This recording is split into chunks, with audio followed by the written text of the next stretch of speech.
ವಿಜಯಪುರ ಜಿಲ್ಲೆಯ ಜಂಬಗಿ ತಾಲೂಕಿನ ಶ್ರೀ ಶಂಕರಲಿಂಗೇಶ್ವರ ಹಾಗೂ ಮೆಹಬೂಬ್ ಸಾಮ್ನಿ ಜಾತ್ರಾ ಮಹೋತ್ಸವ ಅದ್ದೂರಿಯಾಗಿ ನಡೆಸಲಾಯಿತು. ಈ ಸಂದರ್ಭದಲ್ಲಿ ವಿಶೇಷ ಕಾರ್ಯಕ್ರಮಗಳು ನಡೆಯಲಾಯಿತು. ಮುದ್ದೇಬಿಹಾಳ ತಾಲೂಕು ನನ್ನಹಟ್ಟಿ ಗ್ರಾಮದ ಕುದುರೆ ಕುಣಿತದೊಂದಿಗೆ ಮೆಹಬೂಬ್ ಸಾನಿ ದೇವರ ಗಂಧ ಗ್ರಾಮದ ಪ್ರಮುಖ ಬೀದಿಗಳಲ್ಲಿ ಹಾಯ್ದು ರಾತ್ರಿ 400 ಪೆಂಟೆಗೆ ಮೆಹಬೂಬ್ ಸಾನಿ ದೇವರಿಗೆ ಗಂಧ ಏರುವುದು ಹಾಗೂ ಅದೇ ದಿನ ರಾತ್ರಿ 10 ಗಂಟೆಗೆ ಭಜನಾ ಕಾರ್ಯಕ್ರಮಗಳು ಜರುಗಿದವು. ಸ್ಥಾನದಿಂದ ಕುದುರೆ ಕುಣಿತದೊಂದಿಗೆ ಹಾಗೂ ಸುಮಂಗಲಿಯರಿಂದ ಶುಭಮೇಳ ಮೆರವಣಿಗೆಯೊಂದಿಗೆ ಮಾತೃಶ್ರೀ ಶರಣಮ್ಮ ಇಂಗ್ಲೇಶ್ವರಿ ಇವರಿಂದ ಯೋಗಮ್ಮನವರ ಕುಣಿತದೊಂದಿಗೆ ಗ್ರಾಮದ ಪ್ರಮುಖ ಬೀದಿಗಳಲ್ಲಿ ಸಂಚರಿಸಿ ದೇವಸ್ಥಾನಕ್ಕೆ ತಲುಪಲಾಯಿತು.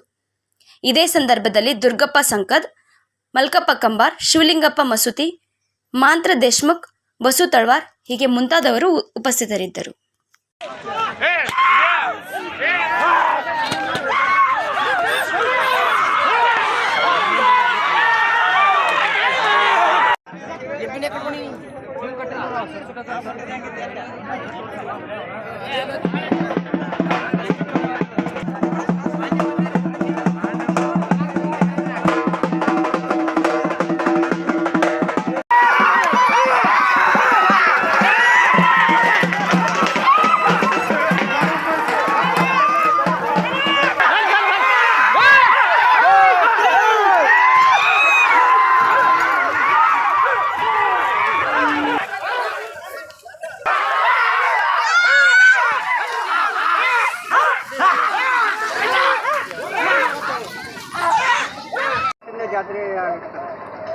ಇದು ಸುಮಾರು ನಮ್ಮ ನೆನಪಿಗೆ ಒಂದು 10-15 ವರ್ಷದಿಂದ ನಾವು ನೋಡ್ಕೊತ ಬಂದೀವಿ ಸರ್. ಈಗ ಪರಮ ಪೂಜ್ಯ ಶಂಕರಲಿಂಗ ಮಹಾರಾಜರ ಒಂದು ಈ ಜಂಬಗಿ ಜಾತ್ರೋತ್ಸವದಲ್ಲಿ ಸಕಲ ಭಕ್ತಾದಿಗಳು ಯಾದಗಿರಿ ಜಿಲ್ಲೆ, ಬಿಜಾಪುರ ಜಿಲ್ಲೆ, ಬಾಗಲಕೋಟೆ ಹಾಗೂ ಗುಲ್ಬರ್ಗದಿಂದ ಎಲ್ಲ ಭಕ್ತಾದಿಗಳು ಆಗಮಿಸ್ತಾರೆ. ಇಲ್ಲಿ ಪರಮ ಪೂಜ್ಯರಲ್ಲಿ ಈಗ ಕಲಿಯುಗದ ಕಾಮಧೇನು ಎನ್ನುವ ಹಾಗೆ ರೈತರ ಬಗ್ಗೆ ಆಗಲಿ ಯಾವುದೇ ರೀತಿಯಿಂದ ಆಗಲಿ ಒಂದು ಒಳ್ಳೆಯ ರೀತಿಯಿಂದ ಜಾತ್ರೆ ನಡೀತದೆ. ಪ್ರತಿ ವರ್ಷದಂತೆ ಇಲ್ಲಿ ಹಿಂದೂ ಮುಸ್ಲಿಂ ಭಾವೈಕ್ಯತೆಯ ಸಂಕೇತ ಹಾಗೂ ಯಾವುದು ಜಾತಿ ಭೇದವಿಲ್ಲ.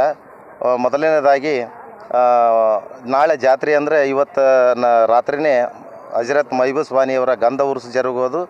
ಮರುದಿವಸ ಕುಂಭ ಕಳಸ ಭವ್ಯ ಮೆರವಣಿಗೆಯೊಂದಿಗೆ ಪ್ರಮುಖ ಊರಿನ ಈ ಜಂಬಗಿ ಗ್ರಾಮ ಹಾಗೂ ಸುತ್ತಮುತ್ತಲಿನ ಗ್ರಾಮದವರು ಭವ್ಯ ಮೆರವಣಿಗೆಯಿಂದ ಮಠಕ್ಕೆ ಆಗಮಿಸಿ ಶಂಕರಲಿಂಗ ದೇವರಿಗೆ ರುದ್ರಾಭಿಷೇಕ ಹಾಗೂ ಇನ್ನಿತರ ಈ ಹಳ್ಳಿ ಸೊಗಡು ತೆರೆಬಂಡಿ ಹಾಗೂ ದಿಂಡಿನ ರೇಸು, ಕಲ್ಲು ಜಗ್ಗುವ ಸ್ಪರ್ಧೆ, ಹಗ್ಗ ಜಗ್ಗಾಟ ಹೀಗೆ ಪ್ರತಿ ವರ್ಷದಂತೆ ಅತಿ ವಿಜೃಂಭಣೆಯಿಂದ ಈ ಜಾತ್ರೆ ಜರುಗುತ್ತದೆ.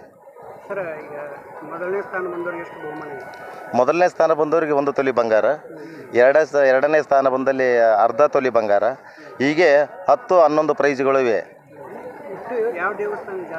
ಶಂಕರಲಿಂಗೇಶ್ವರ ಮೆಹಬೂಬ್ ಸಾನಿ ಹಜರತ್ ಮೆಹಬೂಬ್ ಸಾನಿ ಉರ್ಸು ಹಾಗೂ ಶಂಕರಲಿಂಗೇಶ್ವರ ಜಾತ್ರಾ ಮಹೋತ್ಸವ ಈಗ ಸುಮಾರು 10-15 ವರ್ಷದಿಂದ ಈ ಜರುಗುತ್ತದೆ. ಈ ಸರಿ ವಿಶೇಷವಾಗಿ ಅಂತಂದರೆ ಗ್ರಾಮೀಣ ಸೊಗಡು ಎಲ್ಲ ರೀತಿಯಿಂದ ರೈತ ಪರವಾಗಿ ರೈತರಿಗಾಗಿ ನಡೆಯುವ ಕ್ರೀಡೆಗಳಲ್ಲಿ ಈ ತೆರೆಬಂಡಿ, ದಿಂಡಿನ ರೇಸು, ಭಾರವಾದ ಕಲ್ಲು ಜಗ್ಗಿಸುವುದು ಹಾಗೂ ರಾತ್ರಿ ಈ ಭಜನೆ, ವಿವಿಧ ಸಾಂಸ್ಕೃತಿಕ ಕಾರ್ಯಕ್ರಮಗಳು ಪ್ರತಿ ವರ್ಷದಂತೆ ಅತಿ ವಿಜೃಂಭಣೆಯಿಂದ ಜರುಗುತ್ತದೆ. ಇನ್ನೊಂದು ವಿಷಯ ಮುಖ್ಯವಾಗಿ ಹೇಳ್ಬೇಕಂದ್ರೆ ಗ್ರಾಮೀಣ ಕ್ರೀಡೆ ಹಾಗೂ ಹಳ್ಳಿಯ ಸೊಗಡು ಇತ್ತೀಚಿನ ಈ ಕೆಲವೊಂದು TV ಡಿಜಿಟಲ್ ಇಂಡಿಯಾದಿಂದ ಕಣ್ಮರೆಯಾಗ್ತಿದ್ವು. ಈಗ ಪರಮ ಪೂಜ್ಯ ಶಂಕರಲಿಂಗ ಮಹಾರಾಜರ ಒಂದು ಜಾತ್ರೆಯಲ್ಲಿ ಪ್ರತಿಯೊಂದು ರೈತರಿಗಾಗಿ ಮತ್ತು ಯುವಕರಿಗಾಗಿ ಎಲ್ಲ ರೀತಿಯಿಂದ ಹಳ್ಳಿಯ ಸೊಗಡನ್ನು ಇಲ್ಲಿ ನಾವು ಕಣ್ಣಾರೆ ನೋಡ್ಬೋದು. ಇಲ್ಲಿ ನಮ್ಮ ಹೆಸರು ನಾಗರಾಜ್ ಕೋಟೆಕಲ್ ಅಂತ. ಮೊದಲನೇದಾಗಿ ಶಂಕರಲಿಂಗಪ್ಪ ಅವರ ಪಾದಗಳಲ್ಲಿ ನಮಸ್ಕರಿಸಿ, ನಮ್ಮ ಊರು ಜಾತ್ರೆ ಅಪ್ಪವ್ರು ಬಂದು 15 ವರ್ಷ ಆಯಿತು. 15 ವರ್ಷದಿಂದ ಈ ರೈತರಿಗೆ ಏನೇನು ಕ್ರೀಡೆಗಳು ನೆನಪು ಹಾರಿದ್ದು ಎಲ್ಲ ಅವರ ಆಶೀರ್ವಾದದಿಂದ ನೆನಪು ಮಾಡಿ ಕೊಡ್ಲಾಗುತ್ತೆ. ತೆರಬಂಡಿ ರೇಸ್ ಆಯಿತು, ಮೊಟ್ಟ ಮೊದಲನೇಗೆ ಕುಸ್ತಿ ಮಾಡ್ತಿದ್ದೀವಿ.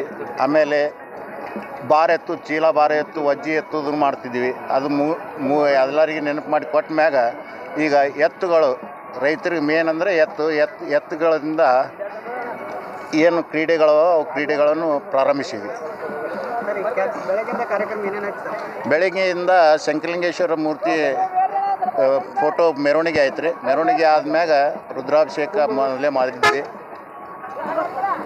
ರುದ್ರಾಭಿಷೇಕ ಮಾಡಿ ಈಗ ದಿಂಡಿನ ರೇಸು ಇದು ತೆರಬಂಡಿ ರೇಸನ್ನು ಪ್ರಾರಂಭ ಮಾಡಿದ್ವಿ. ಸುಮಾರು 100-101 ಕುಂಭ ಮೆರವಣಿಗೆ ಆಯಿತು. ಆರತಿ, ಕುಂಭ ಮೆರವಣಿಗೆ, ಆಮೇಲೆ ಜೋಗಮ್ ತಾಯಿಯವರು ಕುಣಿತದೊಂದಿಗೆ, ಕುದುರೆ ಕುಣಿತದೊಂದಿಗೆ, ಭವ್ಯ ಮೆರವಣಿಗೆಯೊಂದಿಗೆ ಶಂಕರಲಿಂಗೇಶ್ವರ ಮಠಕ್ಕೆ ಬಂದು ಅಲ್ಲಿಂದ ಈ ಕ್ರೀಡೆಗಳನ್ನು ಪ್ರಾರಂಭ ಮಾಡಿದ್ವಿ.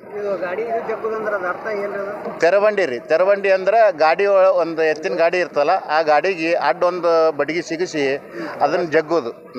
ಗಾಡಿ ಗಾಲ್ ತಿರುಗಲಾರ್ದಂಗೆ ಜಗ್ಗೋದು. ಅದು ಮೊದಲನೇ ಬಹುಮಾನ ಯಾರು ರೈತರು ಯಾರು ಎತ್ತುಗಳು ಬರ್ತಾವೆ ಅವ್ರಿಗೆ 1 ತೊಲಿ ಬಂಗಾರ ರೀ. 2ನೇ ಬಹುಮಾನ ಅರ್ಧ ತೊಲಿ ಬಂಗಾರ. ಹಿಂಗೆ ಸುಮಾರು 1100 ಮೀಟ್ರ್ ನಾವು ಮಾಡೀವಿ ರೀ. ಅವು ಎಷ್ಟು ಜಗ್ತಾವೆ 2 ನಿಮಿಷ ಟೈಮ್ ಕೊಟ್ಟಿರ್ತೀವಿ ಅವರಿಗೆ.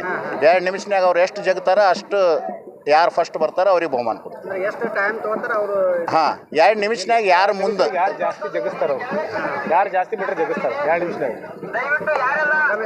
ಮಹಾಂತರಾವ್ ದೇಶಮುಖ್ ಅಂತ.